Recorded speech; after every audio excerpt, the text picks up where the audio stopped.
Hey, remember 4 months ago when I was gonna do a 1,000 subscriber special Q&A? Yeah, I'm guessing you probably don't since half of you are new here. I just kept forgetting about it and forgetting about it and forgetting about it until eventually I was like, hey, you know what? Well, let's just do something completely different here. So now how it's gonna work is every 1,000 subs, I'll do this. So if you leave questions down below, I'll choose 10 of them to answer when we get to 3,000 subscribers. And so going on to the questions from 1,000 subs. The first one we have Shark Bricks who asked, how long have I been collecting Lego for?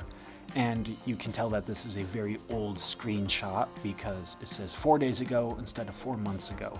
Well, Lego as a whole has been a long time. I got my first Bionicle set when I was like 4, I think. But Lego Star Wars specifically, I got my first Lego Star Wars set during the Christmas of 2011. So 12 years, it'll be 13 years this Christmas. Our next question's from Abex Legends. He asks, if Lego ever did chrome figures again, who would I want to see? Well, there aren't too many shiny people in Star Wars, so I guess I'd have to go with a 3PO, but it would be kind of funny if they did a chrome Chewbacca just for, laughs. Well, the next question from Lego Rex, he asks, what was my first Lego set? I'm gonna narrow it down to Lego Star Wars set. My first Lego Star Wars set was this ancient thing right here, the 2010 Luke's Land Speeder. Yep, I fall under the category of Luke's Land Speeder as my first set. I guess I can join the very large club. Next, the Mystical Solar asks what my thoughts on the pad print and stuff from GCC is. Well, I really like the GCC stuff. They got some really high quality prints, and it's all printed on genuine Lego bricks, I believe. So I am actually quite a big fan of a lot of these. I would love to get some of these one day, especially that 91st Recon Trooper. Now, the late President John F. Kennedy asks, what set am I most proud of?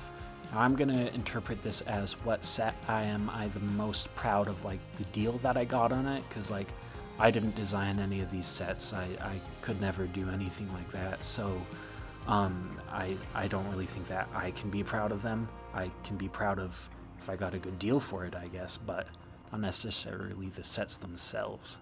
And with that, I'd have to say the U-Wing. I got a new sealed in box U-Wing for like $160 about a year ago when their resale value was like $250 to $300 new sealed in box. And just in general, the Rogue One U-Wing is like on my top 5 list of sets that I own. I love this set to death. And then from Mike S, he asks if I'm gonna do a stop motion with action figures. Definitely not action figures. I do not own action figures, but I do have some pretty big stop motion projects on my channel, and by some I mean one. It's right here. You guys can go and check it out. I put a lot of work into this during COVID lockdowns, and I'm pretty proud of it. And if you watch it, no, I did not rip off Kenobi. This came out well before Kenobi, and I did it way better than Kenobi did. That's not saying much, I know, but it's true. And then Sam Bonnet asks what my favorite minifigure I own is, and this is a tough choice, but I might have to say the Gar Saxon from 2021. He just is such a clean, crisp minifigure on every level. And then Cheapskate asks what my favorite clone commander is, and I want to say Rex because that's generic and it's probably true, but yeah, I can't say anybody. It's Rex. And then a burnt piece of bread asks what got me started on YouTube, and I imagine that it's probably the same for a lot of people, and that was the MNR Productions mock contest back in 2020. I did not win, unsurprisingly. It was not the greatest mock, but for a first-time mock builder, I thought that I did pretty good. And then our last question comes from user LW3GI9BF9R, who asks what my most expensive minifigure is.